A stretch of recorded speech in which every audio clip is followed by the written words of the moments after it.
All right, cool. So I'm actually walking the dog, so I'm gonna do 2 tonight. Why not? Oh man, after that rage, I just had a rage dump. Ooh, I was angry, dude. Like, so angry about that. About Doug Ford, about the state of the world, about all that. I guess I'll take this moment and talk about something that's possibly hopeful, although I'm not actually that hopeful about it, which is the Bernie Sanders candidacy. Let's have a chew. He recently had the, oh, sorry, I'm moving the mic, so that's probably causing problems for you. Sorry about that, guys. The Bernie Sanders presidency is clicking along. The general narrative that's come out of Iowa is, in the mainstream, i.e. the corporate-controlled media, is, come on, buddy. It's my little dog. Yeah, he's such a sweetheart, isn't he? He's a little sweetheart, yes he is. The narrative that's coming out of the corporate-controlled media is, oh, Iowa, what a confusing thing that was. Oh my goodness, how confusing. But looks like Buttigieg just eked out the tiniest victory over Sanders, which is a joke. Nobody takes that seriously. I think you have to be a real deep in the jar Kool-Aid drinking corporatist to buy into that idea. Oh, you know what, man? You know what I really want to talk about? Like, and I'll use the Bernie Sanders campaign to really illustrate this, but because what's happening in America is deeply terrifying and deeply scary. There's this sort of narrative, this label that exists called centrist. People who are centrists. They believe, oh, well, I'm in the middle, you know. I feel they use this as a moniker to pretend like they're rational, to pretend as though, well, I'm a thinking, rational person, you know. I can be swayed by convincing argument, and I'm always looking for compromise, you know. There's a left and there's a right, so I'm in the center because I want to compromise. As we're moving forward, it's becoming more and more obvious that these quote-unquote centrists, they're not centrists, they're corporatists. That's what they are. And their role is to find a compromise. But one of the sides is fascism. And if you try to compromise with fascism, you just end up with fascism. And that's just the facts of it. You can see that happening, right? Like someone like Joe Biden. Joe Biden is supposed to be a centrist. Elizabeth Warren is supposed to be a centrist, right? These people, they say, oh, you know, I'm just looking for compromise. But if someone stands up and says, we should cause a genocide against a certain type of people, that's not something that you can compromise with.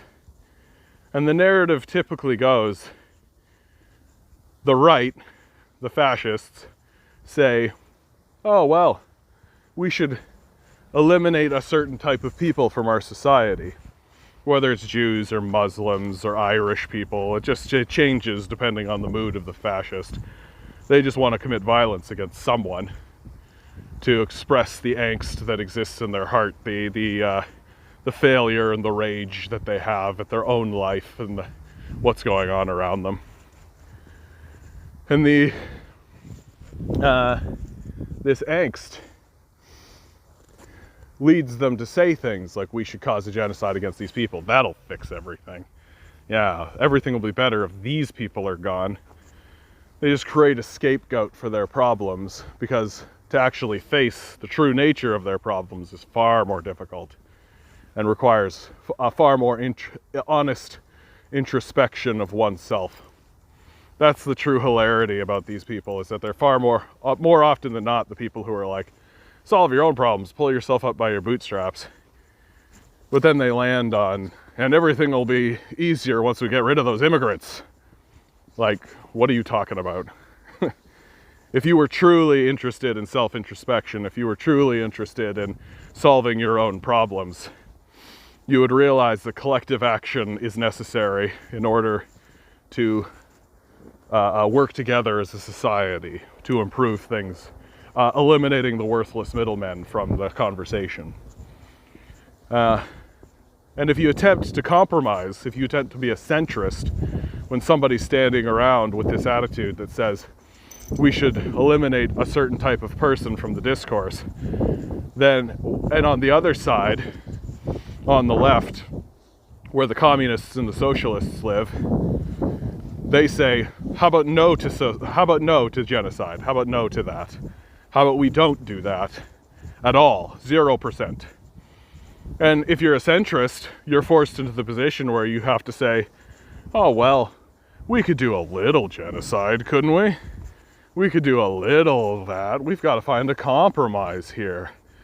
And if you have a moral soul and you're a rational human being capable of thought, you say, no, that's dumb. We're not going to do that.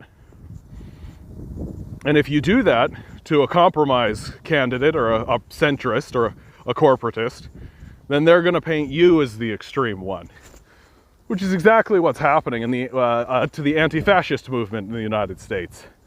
That the anti-fascists are the ones that are being painted as the extremists, and they're being painted as the extremists because they're fighting fascists. So there's a phrase, there's a saying that the Germans have, which is, there's a good boy. There's a good boy. That's not the phrase. The phrase isn't that's a good boy. Although they probably do have that phrase when talking to little pugs. Little puggers. Okay, you don't need to see him pee. You don't need to watch him pee. So there's a phrase that Germans have, which says, if 9 people are sitting at a table and a Nazi sits down at the table and no one disputes it, there are 10 Nazis sitting at a table. And that's exactly the truth when it comes to fascists and fascism. Fascism does not have the right to exist. It is not free speech. It is not something that we should protect. It is not something we should debate. If somebody wants to stand up and declare themselves a fascist and a Nazi, they should be banished and eliminated from the society effectively and efficiently as possible.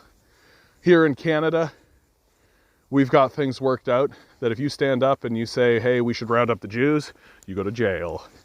That's not free speech. That's not protected speech. No thank you to fascism. No thank you to Nazis. Goodbye. In America, not so much. And this is what the Bernie Sanders campaign is ultimately fighting. That he hasn't come out and said it yet for various reasons and for obvious reasons, political reasons. But what he's fighting against is fascism. And not Republican fascism. That's what's important. That's the key. He's not fighting against Republicans. Republicans aren't fascists. Oh, sorry, 1 second, guys. Milo. This way, buddy. Let's go. Come. I tricked my dog into thinking we're going home. Sorry.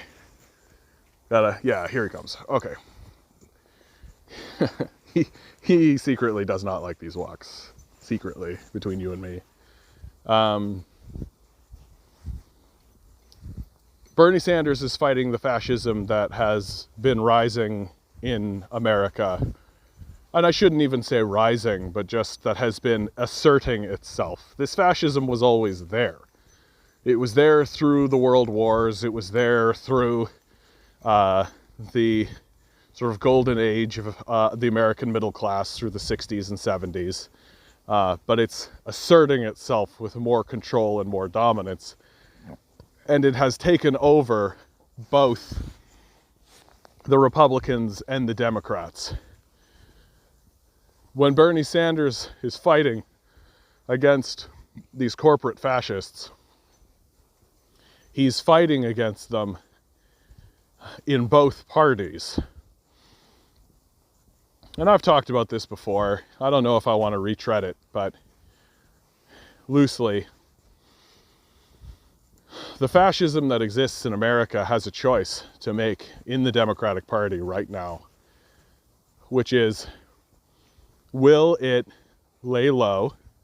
Will the corporate fascists allow the public will to be heard and allow Bernie Sanders to walk into the halls of power with the hope, and let's be very clear, they're not going to submit to Bernie Sanders.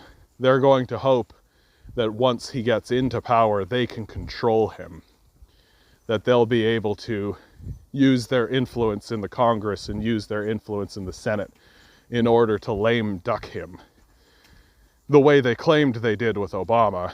But truth is Obama worked very closely with the fascists, was not that interested in systemic change. And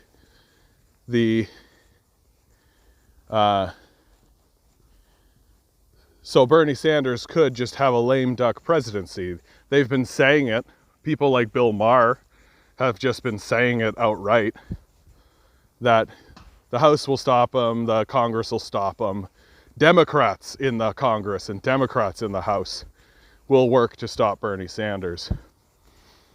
But I think they truly underestimate the pressure that people are feeling and the pressure that the youth is under and the pressure that the youth are going to exert on this system as they attempt to dismantle it. Because they understand, if you're under the age of 40, you absolutely understand that this system must be dismantled, that there is no further way forward, that the lunacy of poisoning your air and poisoning your water, the lunacy of impoverishing millions of people and cutting them out of the civil society so that billionaires can have a little bit more money in their offshore accounts. It's something a lunatic would say. It's something insane that our society has lied itself into this hole of belief that the way to improve the society is to plunge it back into a kind of feudal state, which is exactly what they're attempting to do and exactly what they're arguing for. And while they're plunging you into this feudal state, telling you to your face, you've been abandoned, help yourself, that sounds like a you problem. These are phrases of abandonment. These are the ways that they are washing their hands before your crucifixion. And they don't care at all about you. Once you're abandoned, once you're left in the dust, you are left to your own devices, and that's the goal for them. Is for them to retreat into their palaces, retreat into their gated communities, retreat into their skyscrapers, and simply allow whoever didn't make the cut, which is millions and millions and millions of people, to just fend for themselves, live in squalor. Oh, and if we need to come and dig up your land and poison your water, we'll do it. Because how do we know? Because that's what they've done repeatedly. They'll continue doing it. And so if you're under the age of 40, the writing's on the wall. Like, unless you're absolutely like, all you've ever done is work in an office, and that's how you're going to view your life until you die, and that's it for you. You understand this system needs to be dismantled. And the energy is building. People see it. The Bernie Sanders campaign is all the evidence you need. He's the front runner right now. He won Iowa. You have to be a dunce to say otherwise, or bot. He won Iowa. He's going into the he went into the New Hampshire debates and absolutely crushed the New Hampshire debates. And honestly, the attitude surrounding Bernie Sanders, this Joe Biden gave him a hug. People were cheering, agreeing with him in many cases. It felt like there was a lot of, on the stage, it didn't feel like those people were gearing up to come after him. It felt like there was a lot of that unity that they've been talking about, a lot of that compassion. And it was Buttigieg, the butt man, who took the heat. The butt man took the heat and looked like an absolute fool. The so-called quote-unquote winner of the Iowa caucus, according to corporate media, absolutely fell on his face. And he's going to fall on his face in New Hampshire because he has no ground game. That's the thing. He's got these corporate donors, and he funneled all his energy into Iowa. And because, let's be legitimate, Pete Buttigieg never expected to become the presidential nominee of the Democratic Party. Absolutely not. This is his first run. This is his first time. There are people on that stage who have run 5 times, for God's sakes. There are people who have been working on this as a life's ambition, as a life's goal. And Pete Buttigieg, if I'm Pete Buttigieg, the fact that I tied Sanders in Iowa, that's good. That's good. That's a good first showing. It is actually a good first showing. It shows a legitimate ability to use his resources in order to build a coalition of support. Now, he's got nothing from here. And all signs are pointing to Sanders winning New Hampshire, winning Super Tuesday, winning Nevada, winning, going into California, winning in California, going into Texas, winning in Texas. Like, Biden's support has collapsed, absolutely. Warren's support is flagging. And so all that's left for these corporate fascists is the choice to use the superdelegates as a way to simply throw up their hands, say, well, we didn't take this democracy thing seriously in the first place, and declare whoever they want, Mike Bloomberg, let's say, you know, some fascist who's going to do what they say, and the victor, and say, it was Mike Bloomberg the whole time. Forget about the fact that everybody's voting for you know, Bernie. Forget that. It'll be someone like that. Or they can choose to let Bernie through and think, well, we'll just control him in the presidency. There are ways to do that. We have thousands of lawyers because we have hundreds of billions of dollars that we can just throw at this problem. So we can just hire a fleet of lawyers to just get in the way, gum up the works, do everything we can to actually prevent and stop him.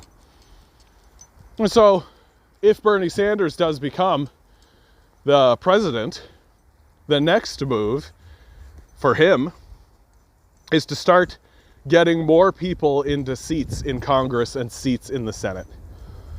To clear out these corporate fascists, Democrats, to just clear them out of the process. Get rid of them completely.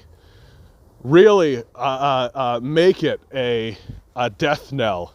If you take corporate sponsorship, you are done. And make it as clear as that. And it seems like that's what the populace is doing. If you're taking corporate money, if you take money from any corporation, you're over. We don't care. You're not interesting. Goodbye. And at this stage, I do think we need to be that militant and have that hard line.